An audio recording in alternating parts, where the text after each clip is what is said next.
Bismillahirrahmanirrahim. Assalamualaikum warahmatullahi wabarakatuh. Alhamdulillahirabbil alamin. Wassalatu wassalamu ala asyrafil mursalin wa ala alihi washabbihi ajmain.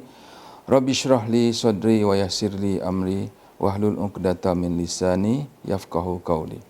Alhamdulillah, kami mengucapkan kesyukuran kepada Allah Subhanahu wa taala yang telah memberi keizinan kepada kami untuk menyiapkan video tata cara melakukan ibadah umrah yang betul mengikut sunnah Rasulullah sallallahu alaihi wasallam. Video ini amat bermanfaat untuk bakal-bakal tetamu Allah, sama ada jemaah yang baru atau jemaah ulangan yang telah biasa melakukan umrah yang akan menjadi sebagai rujukan atau ulang kaji. Kami harapkan semoga dengan perkongsian ilmu dapat dimanfaatkan dan dapat memberi tunjuk ajar ke arah mendapat umrah yang makbullah. Kita tahu umrah yang makbullah dapat menghapuskan dosa di antara keduanya. Mudah-mudahan dengan video yang kami paparkan ini dapat menjadikannya sebagai panduan untuk para tetamu Allah melakukan umrah dengan sempurna dan mendapat umrah yang makbullah. لبيك اللهم لبيك لبيك لا شريك لك لبيك إن الحمد والنعمة لك والملك لا شريك لك. Bismillahirrahmanirrahim. Assalamualaikum warahmatullahi taala wabarakatuh. Alhamdulillah nahmaduhu wa nasta'inuhu wa nastaghfiruh wa na'udzu billahi min syururi anfusina wa min sayyiati a'malina man yahdihillahu fala mudilla lahu wa man yudlil fala hadiyalah. Asyhadu an la ilaha illallah wahdahu la syarika lah wa asyhadu anna Muhammadan abduhu wa rasuluh. Allahumma shalli wa sallim ala sayyidina Muhammad wa ala alihi washabbihi ajma'in. Amma ba'd. Alhamdulillah, bersama-sama kita panjatkan kesyukuran kepada Allah Subhanahu wa taala kerana diberikan peluang dan ruang untuk kita sama-sama menghadiri kursus umrah yang dikendalikan oleh Shahzad Travel and Tours Sdn Bhd pada hari ini. لبيك اللهم لبيك لبيك لا شريك. Di dalam kita mengerjakan ibadah umrah, terdapat beberapa hikmah yang akan diberikan kepada mereka-mereka yang mengerjakan ibadah umrah. Antara hikmah yang pertama ialah pengorbanan, kedua sabar dan tabah, ketiga mengukuhkan persaudaraan, keempat melawan hawa nafsu dan dugaan, kelima mengabdikan diri kepada Allah Subhanahu wa taala, keenam menyatu padukan umat Islam, dan yang terakhir hikmah mengerjakan ibadah umrah iaitu dapat melahirkan kesyukuran kepada Allah Subhanahu wa taala. Apakah yang dimaksudkan dengan pengorbanan? Dalam ibadah umrah ini Allah Subhanahu wa taala ingin menguji setiap hamba yang diberikan ruang dan masa untuk mengerjakan ibadah umrah tentang erti pengorbanan. Di sini maknanya kita hendaklah berkorban dari segi tenaga, kita berkorban dari segi masa, dan juga kita juga turut berkorban dari segi wang ringgit dan sebagainya untuk kita sama-sama mengerjakan ibadah umrah. Akan tetapi kita perlu ingat dan kita perlu faham bahawa pengorbanan yang kita lakukan ini akan diberikan ganjaran yang besar oleh Allah Subhanahu wa taala pada hari akhirat kelak. Itulah yang dimaksudkan dengan pengorbanan di dalam kita melaksanakan ibadah umrah. Yang kedua, hikmah yang kedua ialah kita dapat mengenal dan mengerti erti sabar dan tabah. Betul, di dalam kita melaksanakan ibadah umrah ini akan menguji kesabaran dan juga ketabahan seseorang itu. Kita akan diuji dengan perlunya kesabaran kita di dalam melaksanakan tawaf, melaksanakan rukun sa'i dan sebagainya. Di sini akan menguji ketabahan dan juga kesabaran seseorang hamba itu. Manakala hikmah yang ketiga dalam kita mengerjakan ibadah umrah ini ialah dapat mengukuhkan persaudaraan antara sesama Islam. Di mana di sini apabila kita melaksanakan ibadah umrah, kita akan berjumpa dan bertemu dengan seluruh umat Islam dari seluruh pelosok dunia. Di sini memberi peluang kepada kita untuk kita saling mengenali dan bertemu dengan saudara-saudara Islam kita yang berlainan bangsa dan berlainan negara. Di sini kita mengambil peluang apabila kita melaksanakan ibadah umrah untuk kita saling mengenal antara satu sama lain. Hikmah yang seterusnya adalah untuk kita mengabdikan diri kepada Allah Subhanahu wa taala. Ini bersesuaian dengan firman Allah Subhanahu wa taala, "Wa ma khalaqtul jinna wal insa illa liya'budun." Sebagaimana yang difirmankan oleh Allah Subhanahu wa taala, dan tidak aku jadikan manusia itu untuk menghambakan diri dan mengabdikan diri kepada Allah Subhanahu wa taala. Di dalam ibadah umrah ini kita dapat menunjukkan dan menonjolkan rasa perhambaan kita kepada Allah Subhanahu wa taala. Okey, hikmah yang seterusnya dalam kita melaksanakan ibadah umrah ialah kita dapat mengawal hawa nafsu dan dugaan semasa kita berada di dalam keadaan ihram. Biasanya kita dapat melaksanakan dan kita melakukan perkara apa sahaja jua, perkara bebas masa kita tidak berada dalam ihram. Akan tetapi bila kita melaksanakan ibadah umrah, kita tidak boleh melakukan beberapa perkara yang biasa kita lakukan semasa kita tidak berada dalam ihram. Contohnya seperti kita memakai wangi-wangian, memotong kuku dan sebagainya. Walaupun perkara itu nampak simple dan sebagainya, tetapi bila kita berada dalam keadaan ihram, kita tidak boleh melakukan perkara-perkara tersebut. Dan ini saya akan detailkan di dalam topik perkara dan juga benda-benda yang tidak boleh dilakukan. Perkara-perkara yang tidak boleh dilakukan semasa kita berada di dalam keadaan ihram. Okey, baik. Seterusnya, ibadah umrah juga dapat menyatu padukan umat Islam. Sebagaimana yang saya sebutkan di atas tadi, dapat mengukuhkan persaudaraan. Menyatu padukan umat Islam juga merupakan kesinambungan daripada pengukuhan persaudaraan yang saya cakapkan di atas tadi. Di sini kita boleh nampak bahawa pertemuan dan perjumpaan di antara saudara-saudara Islam semasa kita melaksanakan ibadah umrah ini dapat menyatu padukan umat Islam dari pelbagai negara dan seluruh pelosok dunia. Dan hikmah yang terakhir di dalam kita mengerjakan ibadah umrah ini dapat melahirkan kesyukuran dan tanda kasih sayang kita kepada Allah Subhanahu wa taala.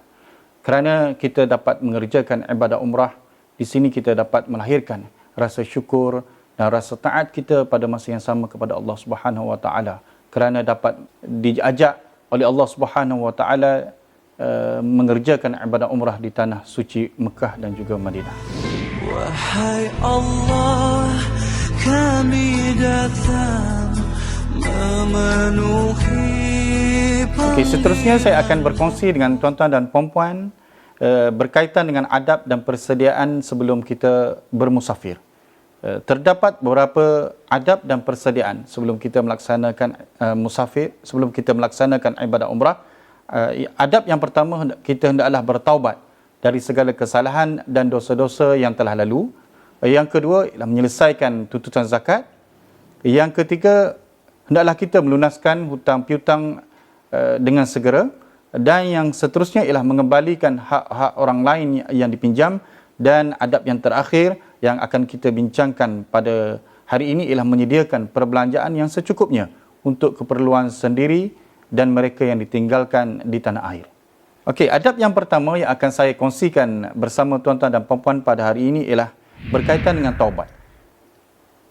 Sebelum kita melaksanakan ibadah umrah, hendaklah kita memastikan segala kesilapan dan kesalahan kita sama ada kepada Allah Subhanahu wa taala ataupun kepada rakan-rakan dan juga saudara mara kita yang kita mungkin ada tersilap bicara, tersilap kata ataupun tersalah perlakuan yang kita lakukan, hendaklah kita melaksanakan taubat kepada Allah Subhanahu wa taala sebelum kita keluar mengerjakan ibadah umrah. Baik, sebelum kita mengerjakan ibadah umrah, hendaklah kita menyelesaikan segala tanggungan ataupun zakat yang masih belum kita jelaskan, seperti zakat pendapatan, zakat harta dan sebagainya, supaya sebelum kita melaksanakan ibadah umrah tiada kita berhutang ataupun ibadah-ibadah lain yang masih belum kita laksanakan dengan baik. Jadi saya sarankan kepada para jemaah yang ingin mengerjakan ibadah umrah, laksanakan terlebih dahulu zakat dan sebagainya. Adab yang seterusnya yang ingin saya sarankan kepada tuan-tuan dan puan-puan pada hari ini, sebelum melaksanakan ibadah umrah di kota suci Mekah, hendaklah kita melangsaikan atau melunaskan segala hutang piutang yang ada, sama ada hutang kita dengan rakan-rakan, hutang dengan saudara mara. Kerana hutang ini merupakan suatu perkara yang wajib kita laksanakan, kita langsaikan sebelum kita melaksanakan ibadah-ibadah yang lain. Jadi di sini saya ingin sarankan sekali lagi, selesaikan dahulu hutang sebelum kita melaksanakan ibadah umrah di kota suci Mekah. Okey, baik. Adab yang seterusnya yang ingin saya kongsikan di sini ialah sekiranya kita mempunyai barang ataupun benda-benda yang kita pinjam daripada rakan-rakan atau saudara mara kita yang belum kita kembalikan, maka terlebih dahulu kita kembalikan barang-barang tersebut yang kita pinjam kepada saudara mara dan rakan-rakan taulan kita sebelum kita melaksanakan ibadat umrah. Adab yang terakhir yang saya kira ia sangat penting sebelum seseorang itu melaksanakan ibadat umrah ialah menyediakan perbelanjaan yang secukupnya untuk keperluan sendiri dan juga ahli keluarga yang ditinggalkan di tanah air. Tiadalah sekutu untukmu, segala puji dan kuasa untukmu. Baik, untuk memastikan ibadah umrah yang kita laksanakan diterima oleh Allah Subhanahu Wa Taala, saya ingin memetik pesanan daripada Nabi sallallahu alaihi wasallam dalam kita melaksanakan sesuatu ibadah. Hendaklah mempunyai 3 prinsip utama. Yang pertama, hendaklah kita mempunyai ilmu. Di sini kita perlu mempersiapkan diri kita sebelum kita melaksanakan ibadah umrah dengan ilmu-ilmu yang berkaitan dengan ibadah umrah. Dan yang kedua, sebagaimana pesan Nabi sallallahu alaihi wasallam, hendaklah kita mengikhlaskan ibadah yang kita kerjakan itu kepada Allah Subhanahu Wa Taala semata-mata. Apabila kita melaksanakan ibadah umrah, hendaklah kita niatkan dalam hati kita bahawa ibadah yang kita kerjakan ini adalah bukan untuk menunjuk-nunjuk, bukan untuk memberitahu kepada masyarakat bahawa kita mempunyai keuangan yang kukuh.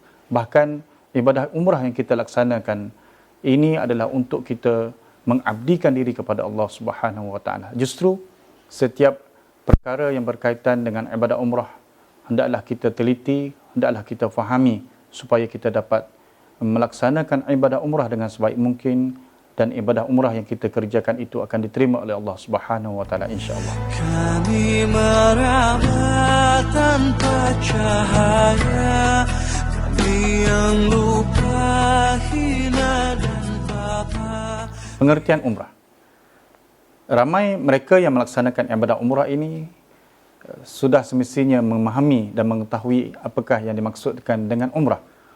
Umrah ini bermaksud ziarah, di mana kita akan melawati dan menziarahi kota suci Mekah dan juga kota suci Madinah. Di sini kita dapat memahami bahawa ibadah umrah ini adalah satu ibadat ziarah yang akan kita lakukan di 2 kota suci, iaitu kota suci Mekah dan juga kota suci Madinah. Labbaik Allahumma labbaik, labbaik la syarika lak. Hukum umrah. Terdapat pelbagai pandangan dan juga perbezaan pendapat di kalangan para ulama. Ada yang mengatakan hukum umrah sunat dan ada yang mengatakannya wajib. Jadi di sini saya ingin menyarankan kepada umat Islam yang mempunyai kemampuan dari segi fizikal, kemampuan dari segi keuangan, mengerjakan ibadah umrah sekali dalam seumur hidup. Pastikan rezeki dan juga pendapatan yang kita perolehi dapat membawa kita untuk kita mengerjakan ibadah umrah. Kerana pelbagai pandangan dan juga pendapat daripada para ulama berkaitan dengan hukum umrah. Di sini saya ingin sarankan kepada para muslimin dan muslimat, kerjakanlah umrah walaupun sekali dalam seumur hidup. Labbaik Allahumma labbaik, labbaik la syarika lak labbaik. Terdapat beberapa syarat kepada kaum muslimin yang ingin mengerjakan ibadah umrah. Terdapat 6 syarat utama yang perlu dipenuhi oleh seseorang yang ingin mengerjakan ibadah umrah. Yang pertama, Islam. Yang kedua, baligh. Yang ketiga, berkuasa ataupun berkemampuan. Yang keempat, mempunyai mahram. Yang kelima, mendapat keizinan, terutama bagi isteri, perlulah mendapat keizinan daripada suami. Dan yang keenam adalah merdeka. Islam di sini bermaksud hukum dan kewajipan melaksanakan ibadah umrah ini dikhususkan kepada umat Islam sahaja. Tidak perlu dan tidak wajib mengerjakan ibadah umrah ini kepada yang bukan Islam. Syarat wajib mengerjakan umrah yang kedua ialah baligh. Maka tidak wajib bagi mereka yang belum akil baligh untuk mengerjakan ibadah umrah. Berkuasa dan berkemampuan juga menjadi syarat utama dalam mengerjakan ibadah umrah. Berkuasa dan berkemampuan di sini bermaksud berkemampuan dari sudut fizikal dan juga material. Maka tidak wajib bagi mereka yang tidak mempunyai keuangan yang baik dan juga kesihatan yang baik untuk mengerjakan ibadah umrah. Syarat wajib yang seterusnya ialah mempunyai mahram. Syarat ini khusus kepada wanita dan kaum ibu. Sekiranya ingin mengerjakan ibadah umrah, maka hendaklah perlu ditemani oleh mahram, dan sekiranya tidak mempunyai mahram, maka tidak dibenarkan untuk mengerjakan ibadah umrah.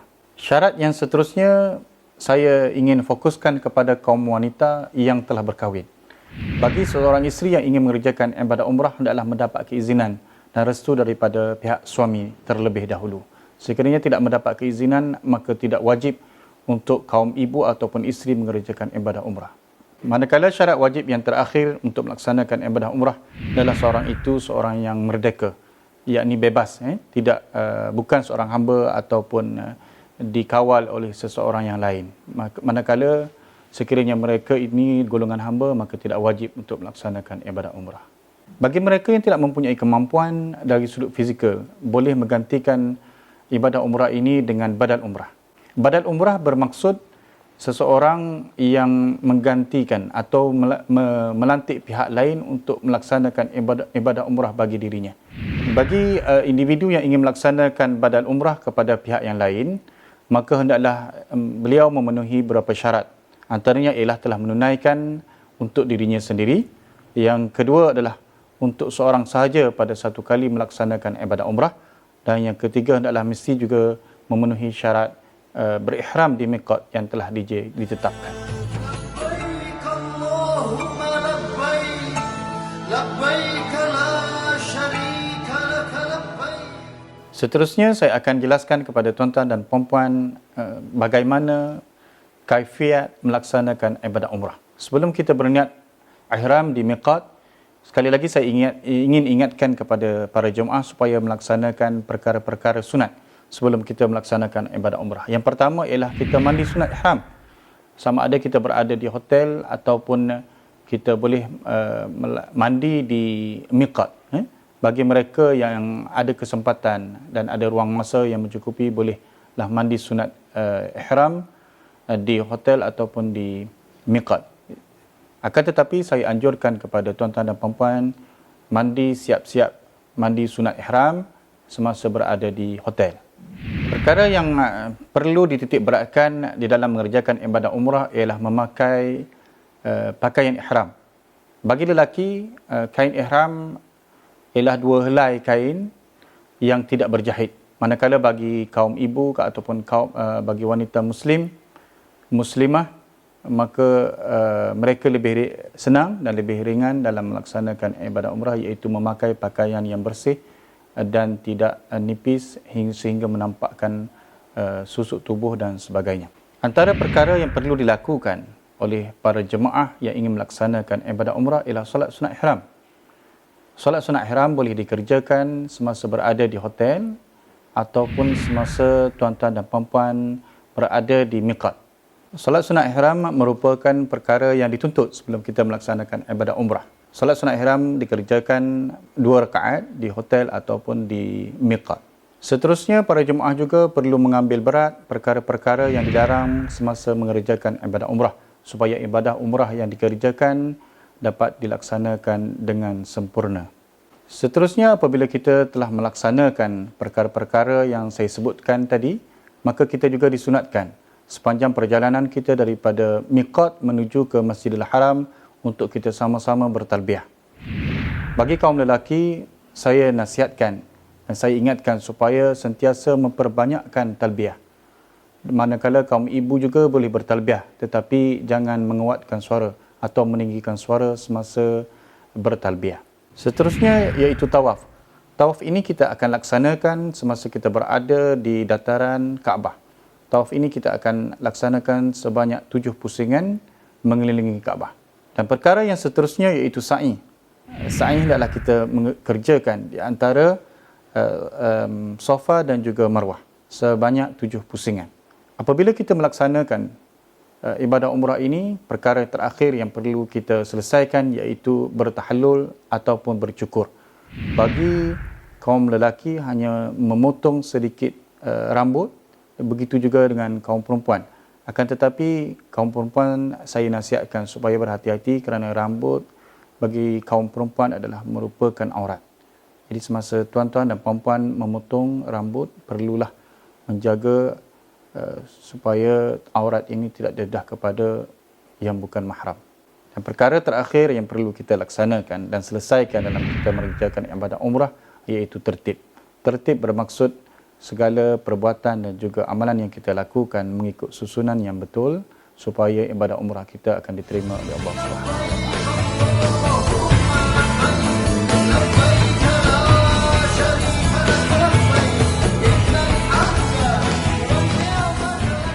Sebagaimana yang kita tahu, terdapat 5 rukun umrah. Yang pertama iaitu niat, yang kedua tawaf, yang ketiga sa'i, yang keempat bercukur dan bergunting, dan yang terakhir iaitu tertib. Niat hendaklah dikerjakan semasa kita berada di miqat saja.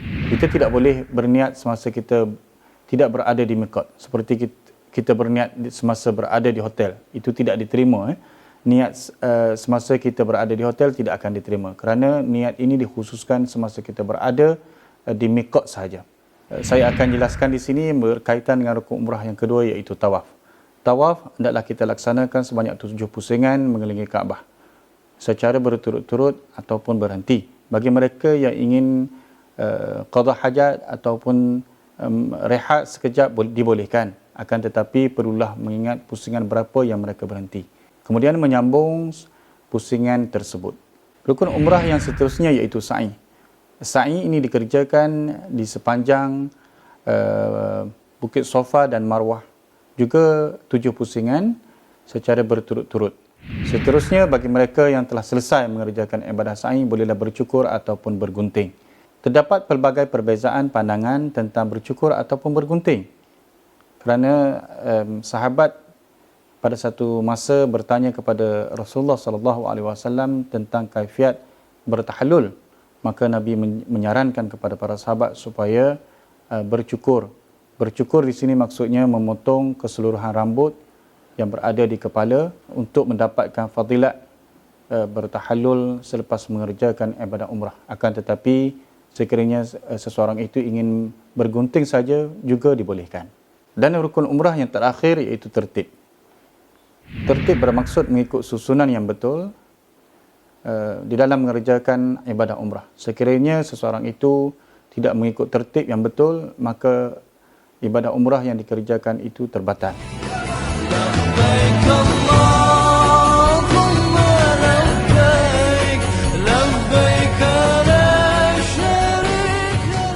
Manakala wajib umrah berbeza dengan rukun umrah. Wajib umrah mempunyai 3 fokus yang penting. Fokus yang pertama iaitu berkaitan dengan wajib umrah ialah niat ihram di miqat. Yang kedua memakai pakaian ihram, dan yang terakhir meninggalkan perkara-perkara yang dilarang di dalam ihram. Niat ihram di miqat. Saya jelaskan wajib umrah yang pertama iaitu niat ihram di miqat. Di sini bermaksud seseorang itu tidak boleh berniat ihram selain daripada di miqat. Sekiranya mereka berniat ihram selain daripada di miqat, maka ianya terbatal. Yang seterusnya hendaklah memakai pakaian ihram.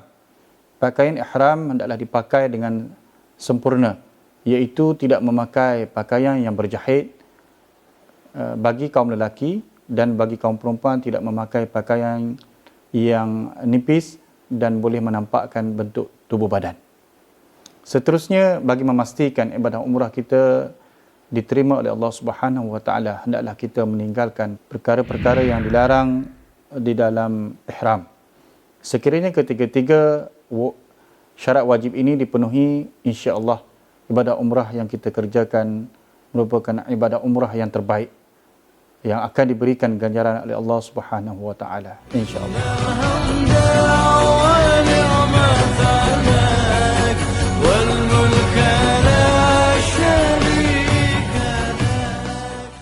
Antara perkara-perkara sunat yang boleh kita lakukan apabila kita melaksanakan ibadah umrah, yang pertama ialah memotong kuku. Yang kedua, hendaklah kita menanggalkan bulu-bulu yang berada di badan kita. Yang seterusnya, kita memotong bulu-bulu dan rambut yang berada di badan kita sedikit saja untuk mengambil pahala sunat. Dan yang keempat ialah mencukur ataupun memotong sedikit misai bagi kaum lelaki untuk mengambil pahala sunat.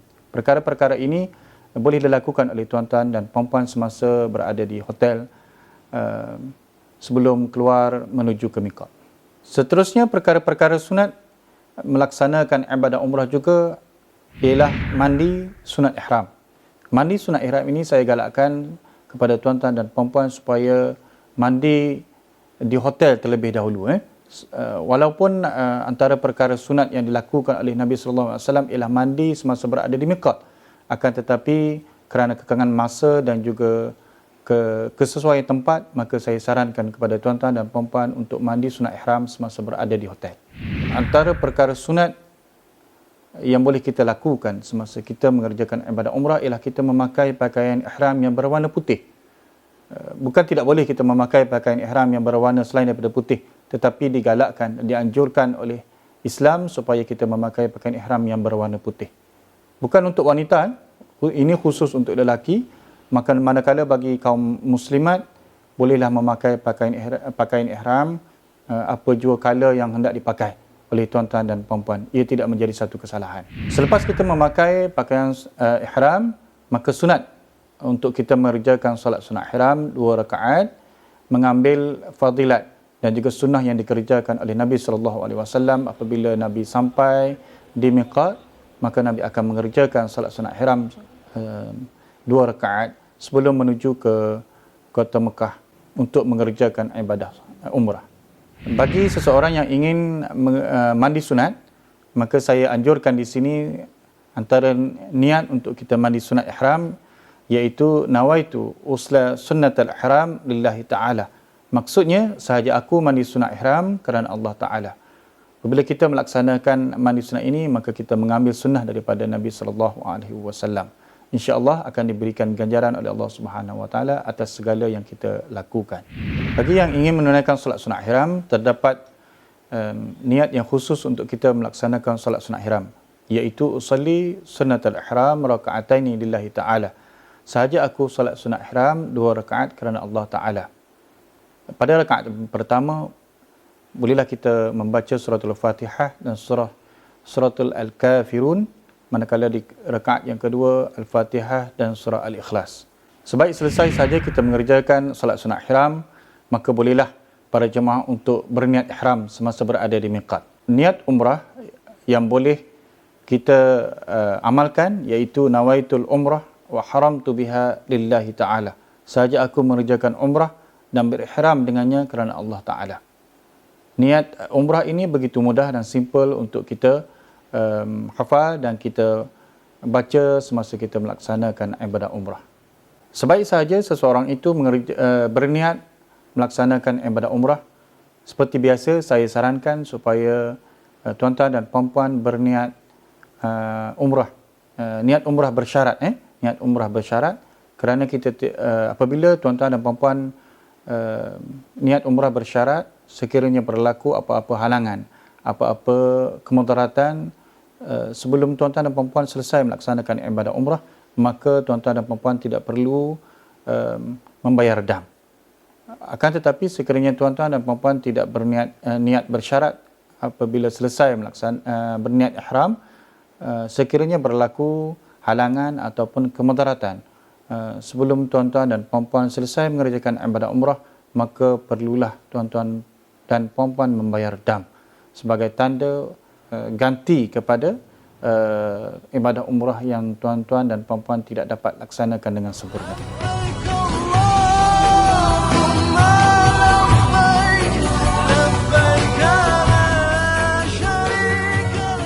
Untuk makluman tuan-tuan dan puan-puan, di dalam Islam terdapat banyak miqat yang diberitahu, yang dipesan oleh Nabi SAW semasa kita melaksanakan ibadah umrah. Akan tetapi saya ingin menyentuh 2 miqat utama bagi umat Islam di Malaysia, iaitu miqat Qarnul Manazil dan juga Bir Ali.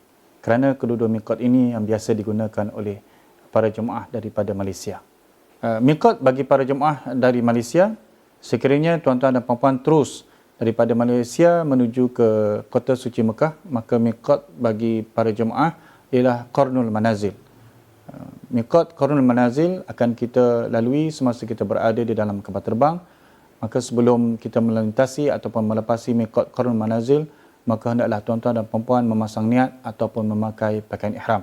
Manakala bagi jemaah yang berada di Madinah, miqat bagi para jemaah ialah Bir Ali ataupun Zulhulaifah. Manakala miqat-miqat yang lain, para jemaah akan dibawa oleh pihak Shahzad Travel and Tour Sdn Bhd semasa mengunjungi ataupun ziarah luar kota suci Mekah.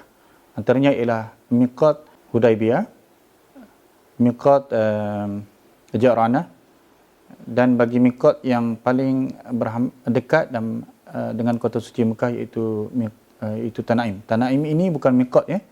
Tanaim ini merupakan tanah halal bagi mereka yang ingin memasang niat untuk mengerjakan ibadah umrah. Adalah antara yang terdekat yang boleh para jemaah pergi ialah ke Tanaim. Cuma saya ingatkan di sini Tanaim bukanlah miqat yang disebut oleh Nabi sallallahu alaihi wasallam. Ia cuma merupakan tanah halal yang menjadi syarat bagi mereka yang ingin mengerjakan ibadah umrah adalah keluar daripada tanah haram, berada di tanah halal untuk berniat ihram.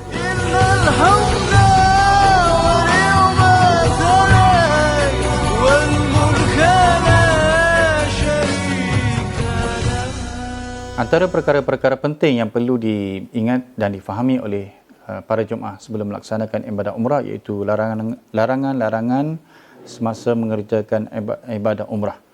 Antara larangan-larangan yang perlu difahami dan diketahui oleh para jemaah iaitu dalam bab berpakaian, dalam bab wangi-wangian, dalam bab kecantikan, dalam bab menjaga alam sekitar yang akan saya detailkan sebentar nanti.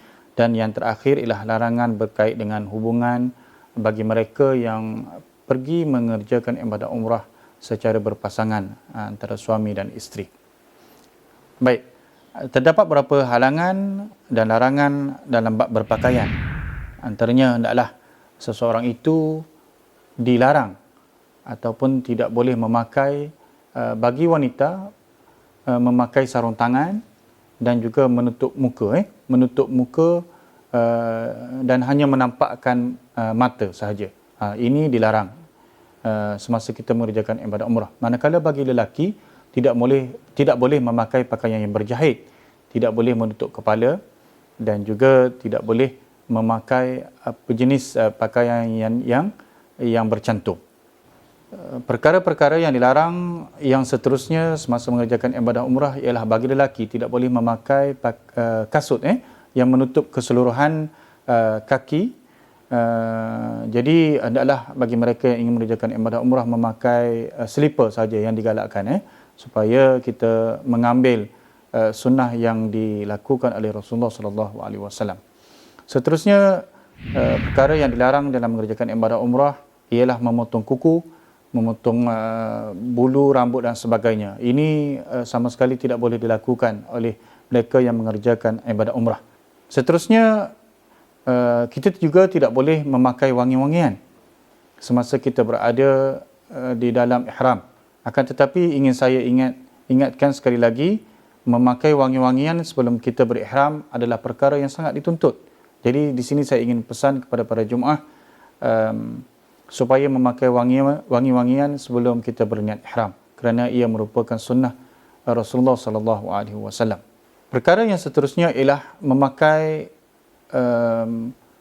sabun ataupun lotion yang berbau wangi. Terutama sekali bagi kaum muslimat, saya pesan supaya tidak memakai wangi-wangian ataupun sabun semasa berada dalam ihram. Sekiranya ingin memakai, saya ingin anjurkan supaya elakkan terlebih dahulu, sempurnakan dulu ibadah umrah tuan-tuan dan puan-puan, dan bolehlah tuan-tuan dan puan-puan memakai lotion dan juga pelembap bibir dan sebagainya, kerana dikhawatiri akan menyebabkan ibadah umrah yang kita laksanakan itu tidak sempurna dengan sebaik mungkin. Bagi mereka yang mengerjakan umrah secara berpasangan, iaitu suami dan isteri, hendaklah menjaga adab-adab ataupun perkara-perkara yang dilarang semasa mengerjakan ibadah umrah, seperti bercumbu-cumbuan dan juga melakukan persetubuhan, kerana ia merupakan suatu perkara yang dilarang semasa kita mengerjakan ibadah umrah. Sekiranya tuan-tuan dan puan-puan melakukan perkara tersebut, maka tuan-tuan akan dikenakan dam.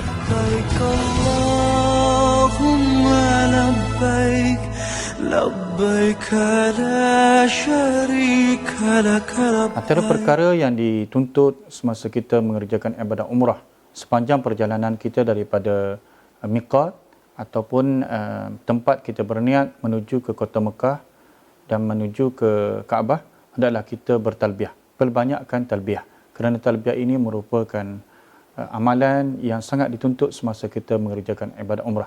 Antara lafaz talbiyah yang sentiasa kita baca ialah labbaik Allahumma labbaik, labbaik la syarika laka labbaik, innal hamda wan ni'mata laka wal mulk la syarika lak.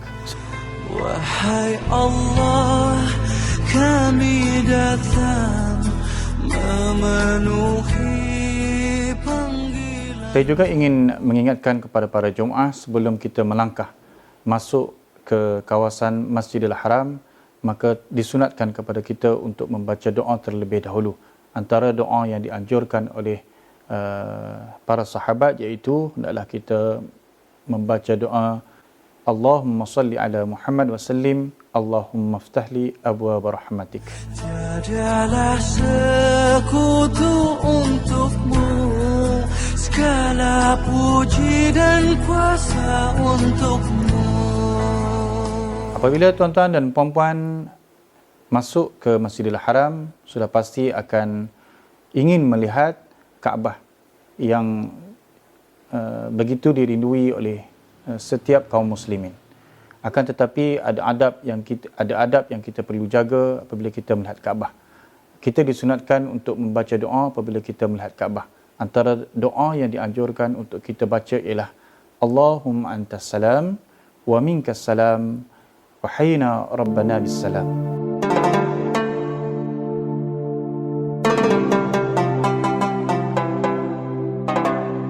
Suka saya ingatkan di sini bagi kaum lelaki yang ingin mengerjakan ibadah tawaf di Kaabah, hendaklah terlebih dahulu berittiba'. Ittiba' bermaksud membuka bahu sebelah kanan. Kerana kita disunatkan semasa kita mengerjakan ibadah umrah, terutama sekali rukun tawaf, hendaklah kita berittiba', iaitu membuka bahu di sebelah kanan. Antara perkara-perkara penting yang perlu diingat oleh para jemaah semasa ingin melaksanakan tawaf di Kaabah ialah hendaklah seseorang itu suci daripada hadas. Maksudnya di sini adalah mereka berada di dalam keadaan berwuduk. Kerana berwuduk ini merupakan perkara yang wajib untuk kita mengerjakan ibadah tawaf. Seterusnya, pakaian yang digunakan semasa bertawaf hendaklah suci daripada najis. Sekiranya tuan-tuan dan puan-puan merasa khawatir dan ragu-ragu kepada pakaian yang digunakan semasa ingin melaksanakan ibadah tawaf, maka tuan-tuan dan puan-puan boleh menukar pakaian tersebut terlebih dahulu sebelum melaksanakan ibadah umrah. Syarat tawaf yang seterusnya ialah menutup aurat. Hal ini sangat penting kepada kaum muslimat supaya semasa melaksanakan tawaf menjaga aurat supaya tidak ternampak oleh mahram, kerana ini boleh menjejaskan ibadah umrah yang kita kerjakan. Untuk memulakan tawaf, tuan-tuan dan puan-puan hendaklah melihat kepada sudut Hajarul Aswad. Apabila tuan-tuan dan puan-puan berada di sudut Hajarul Aswad, tuan-tuan boleh melihat juga kepada lampu hijau yang disediakan oleh pihak Masjidil Haram untuk memastikan kawasan dan juga permulaan tawaf. Apabila tuan-tuan dan puan-puan berada di kawasan sudut Hajarul Aswad, tuan-tuan boleh berniat untuk mengerjakan tawaf 7 pusingan. Pastikan muka menghadap ke Hajarul Aswad, kemudian tuan-tuan dan puan-puan boleh mengangkat sebelah tangan dan membaca Bismillahi Allahu Akbar. Kemudian istilam. Istilam bermaksud mengucup tangan kerana mengambil sunnah yang dilakukan oleh Nabi sallallahu alaihi wasallam. Nabi Muhammad mengucup Hajarul Aswad, akan tetapi kita tidak mampu untuk berbuat demikian, maka istilam itu menggantikan isyarat untuk kita memulakan tawaf. Seterusnya, antara perkara sunat yang dilakukan oleh Nabi sallallahu alaihi wasallam sebaik sahaja selesai melaksanakan tawaf, iaitu Nabi mengerjakan solat sunat tawaf, kemudian Nabi akan menuju ke Telaga Zamzam untuk meminum air Zamzam. Bagi mereka yang pertama kali mengerjakan ibadah umrah, bolehlah melihat kawasan untuk minum air zam-zam. Jadi di sini saya anjurkan apabila selesai saja mengerjakan tawaf, maka disunatkan kepada kita untuk minum air zam-zam. Berikut merupakan antara tempat-tempat yang sangat mustajab kepada tuan-tuan dan puan-puan yang ingin mengerjakan ibadah umrah, supaya memerhatikan kawasan-kawasan ini di sekitar Kaabah. Antaranya ialah Hajarul Aswad itu sendiri, Multazam yang berada di Kaabah. Kemudian di kawasan pintu Kaabah juga adalah tempat yang sangat mustajab untuk kita berdoa. Makam Ibrahim, Hijri Ismail. Hijri Ismail, saya ingin sarankan kepada tuan-tuan dan puan-puan seboleh-bolehnya hendaklah berniat dan berusaha untuk menunaikan solat sunat di dalam kawasan Hijri Ismail, kerana kawasan ini merupakan kawasan yang sangat mustajab untuk kita berdoa. Antara tempat-tempat lain yang boleh kita panjatkan doa kepada Allah Subhanahu Wa Taala iaitu di talang air yang berada di atas Kaabah itu. Kemudian rukun Iraqi, rukun Syami dan juga rukun Yamani. Ini merupakan antara tempat-tempat yang sangat mustajab untuk kita berdoa kepada Allah Subhanahu Wa Taala. Jadi kesimpulan di sini yang saya boleh buat ialah keseluruhan kawasan Kaabah itu merupakan tempat yang sangat mustajab untuk kita berdoa kepada Allah Subhanahu Wa Taala.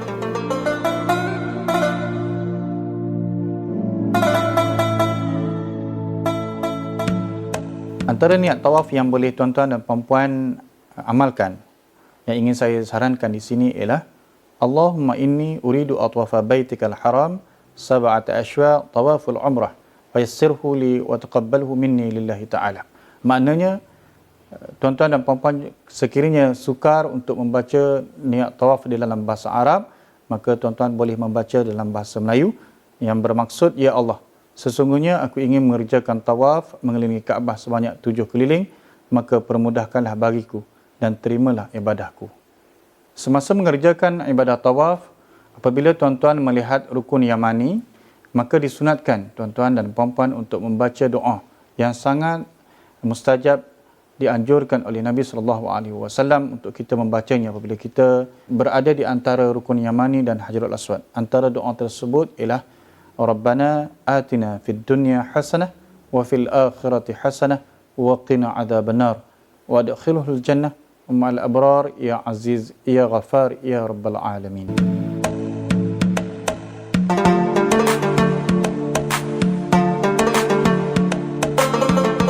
Sa'i merupakan rukun umrah yang seterusnya. Sa'i iaitu berjalan berulang-alik di antara Bukit Safa dan juga Bukit Marwah sebanyak 7 keliling. Antara perkara-perkara sunat semasa kita mengerjakan sa'i ialah bagi lelaki hendaklah kita berlari-lari anak semasa berada di kawasan lampu hijau. Tuan-tuan dan puan-puan boleh melihat lampu hijau semasa berada di kawasan sa'i. Seterusnya, antara perkara sunat yang lain adalah kita berwuduk.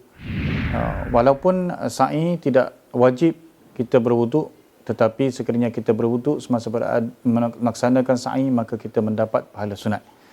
Yang seterusnya, hendaklah kita sentiasa menghadap kiblat dan tidak membelakangi kiblat semasa mengerjakan ibadah sa'i. Seterusnya, perbanyakkanlah doa semasa kita mengerjakan ibadah sa'i, kerana semasa kita berada di kawasan sa'i itu merupakan antara tempat yang mustajab untuk kita berdoa. Seterusnya, kita juga digalakkan supaya berturut-turut tanpa berhenti semasa kita melaksanakan ibadah sa'i. Berikut merupakan antara perkara-perkara sunat yang boleh kita lakukan semasa kita mengerjakan ibadah umrah, terutama sekali apabila kita berada di kawasan sa'i di antara Bukit Safa dan juga Marwah. Antara doa yang digalakkan dan dianjurkan untuk tuan-tuan dan puan-puan amalkan semasa mengerjakan sa'i, antaranya ialah Inna Safa wal Marwata min syairillah. Ayat ini bolehlah tuan-tuan dan puan-puan ulang dan ulang semasa menaiki Bukit Marwah dan juga Safa. Kerana ini dianjurkan oleh Nabi SAW untuk kita membaca ayat tersebut semasa kita mengerjakan ibadah sa'i. Antara kaifiat melaksanakan ibadah sa'i, sebelum tuan-tuan dan puan-puan berulang-alik sebanyak 7 kali, sebelum itu terlebih dahulu tuan-tuan dan puan-puan hendaklah menghadap kiblat dan mengangkat tangan, kemudian membaca Allahu Akbar, Allahu Akbar, Allahu Akbar, walillahil hamd. Antara kaifiat mengerjakan sa'i ialah hendaklah sa'i itu dimulakan di Bukit Safa dan kita mengakhiri ibadah sa'i tersebut di Bukit Marwah. Semasa tuan-tuan dan puan-puan berlari-lari anak di kawasan hijau semasa mengerjakan sa'i, disunatkan untuk membaca doa tersebut. Rabbighfir warham wa'fu wa takarram wa tajawazu amma ta'lam innaka ta'lam ma la ta'lam innaka antallahul azzul akram. Doa ini hendaklah diulang-ulang sepanjang tuan-tuan dan puan-puan berlari-lari anak di kawasan sa'i. Antara kawasan yang sangat mustajab doa semasa mengerjakan ibadah sa'i ialah berada di atas Bukit Safa dan juga Marwah. Di sini saya ingin anjurkan kepada para jemaah semasa berada di atas Bukit Safa dan juga Bukit Marwah, hendaklah perbanyakkan doa kepada Allah Subhanahu Wa Taala kerana ia termasuk di kawasan yang sangat mustajab untuk kita berdoa. Antara doa yang dianjurkan untuk kita baca semasa kita berada di atas Bukit Safa dan Marwah iaitu Allahu Akbar, Allahu Akbar, Allahu Akbar. La ilaha illallah wahdah, la syarika lah. Lahul mulku wa lahul hamdu. Yuhyi wa yumit wa huwa ala kulli syai'in qadir. La ilaha illallah wahdah, la syarika lah. Anjaza wa'adah wa ansara 'abdah wa hazamal ahzaba wadah. Di sini ingin saya ingatkan kepada tuan-tuan dan puan-puan, selain daripada doa yang saya bacakan tadi, tuan-tuan dan puan-puan juga bolehlah membaca apa sahaja doa yang ingin tuan-tuan dan puan-puan baca semasa berada di atas Bukit Safa dan Marwah. Panjatlah apa sahaja keinginan dan doa yang ingin tuan-tuan puan-puan panjatkan kepada Allah Subhanahu Wa Taala, insya-Allah akan diterima oleh Allah segala permintaan kita. Perhatian dan juga makluman kepada tuan-tuan dan puan-puan, sekiranya tuan-tuan dan puan-puan ingin memanjatkan apa sahaja doa, apa sahaja permintaan semasa melaksanakan tawaf dan juga sa'i, bolehlah tuan-tuan dan puan-puan membaca doa yang khusus yang ingin tuan-tuan dan puan-puan ingin panjatkan kepada Allah Subhanahu Wa Taala, tidak hanya tertakluk dan terikat dengan buku yang dibekalkan oleh pihak travel. Kerana di sini ingin saya tegaskan lagi sekali apa sahaja doa yang kita panjatkan kepada Allah Subhanahu Wa Taala semasa kita mengerjakan tawaf dan juga sa'i, insya-Allah akan diperkenankan oleh Allah Subhanahu Wa Taala. Banyakkanlah berdoa, banyakkanlah berzikir, banyakkanlah bertasbih semasa kita mengerjakan ibadah umrah, terutama sekali semasa kita melaksanakan tawaf dan juga sa'i. Mudah-mudahan tuan-tuan dan puan-puan mendapat kemudahan dan mendapat keberkatan daripada ibadah yang tuan-tuan dan puan-puan kerjakan.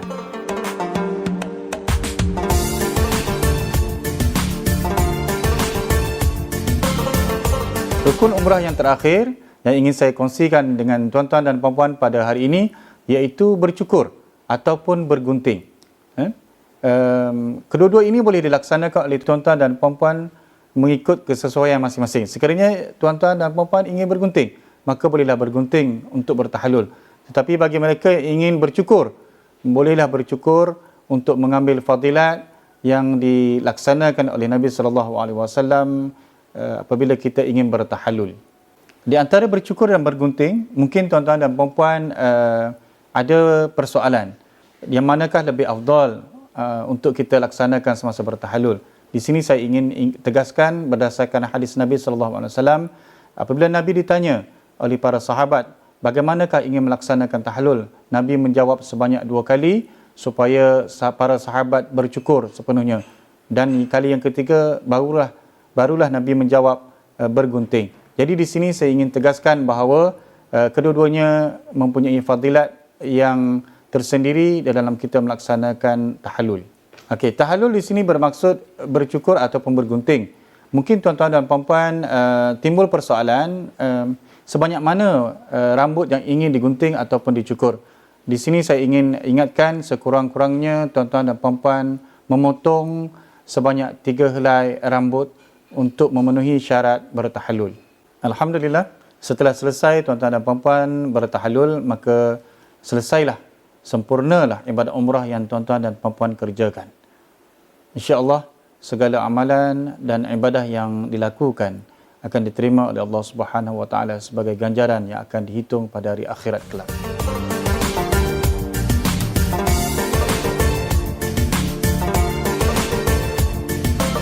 Di sini saya ingatkan kepada para jemaah, apabila melaksanakan ibadah umrah hendaklah menjaga perkara-perkara yang dilarang. Sekiranya kita tidak menjaga perkara-perkara yang dilarang semasa mengerjakan ibadah umrah dan kita melakukan perkara tersebut, maka akan dikenakan dam. Dam bermaksud ganti ataupun denda yang akan dikenakan kepada seseorang yang melakukan perkara yang dilarang di dalam umrah. Seperti memakai wangi-wangian, memotong kuku, memotong rambut dan sebagainya. Dam, terdapat pelbagai jenis dam. Terdapat beberapa jenis dam. Antaranya ialah seperti memberi makan fakir miskin, menyembelih kambing, dan dam yang paling besar yang akan dikenakan kepada para jemaah yang melakukan perkara yang dilarang semasa melaksanakan ibadah umrah, iaitu menyembelih seekor unta. Di sini suka saya ingatkan kepada tuan-tuan dan puan-puan agar menjaga tingkah laku, menjaga adab semasa melaksanakan ibadah umrah bagi mengelakkan dikenakan dam.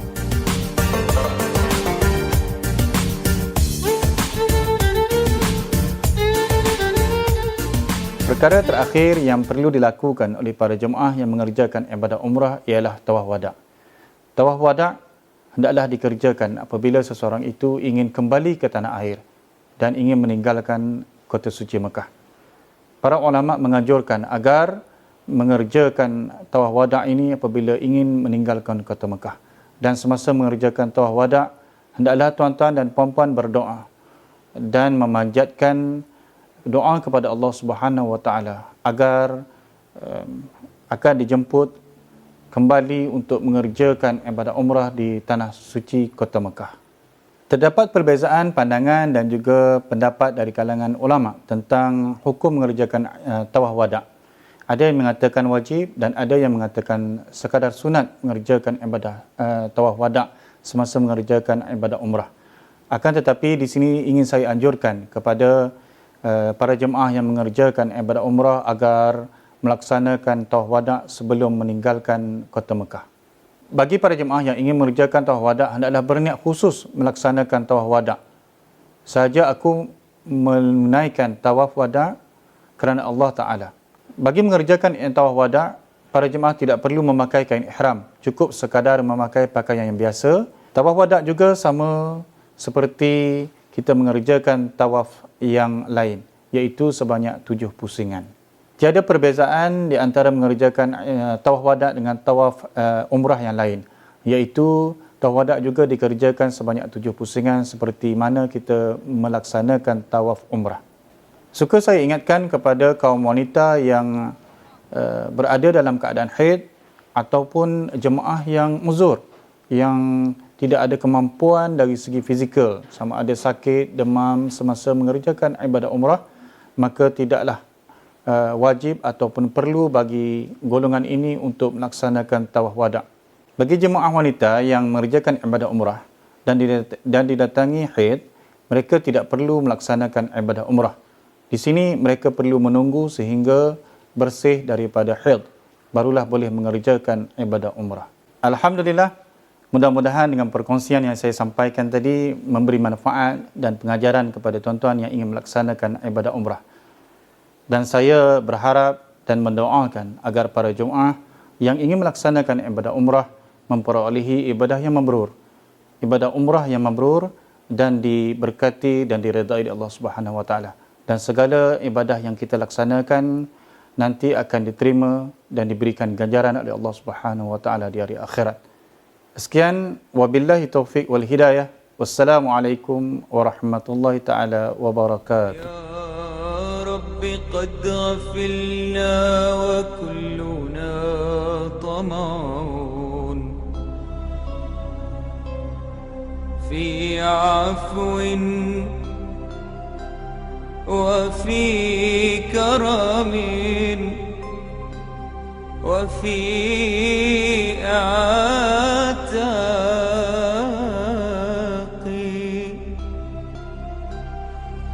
وجنة مع سيد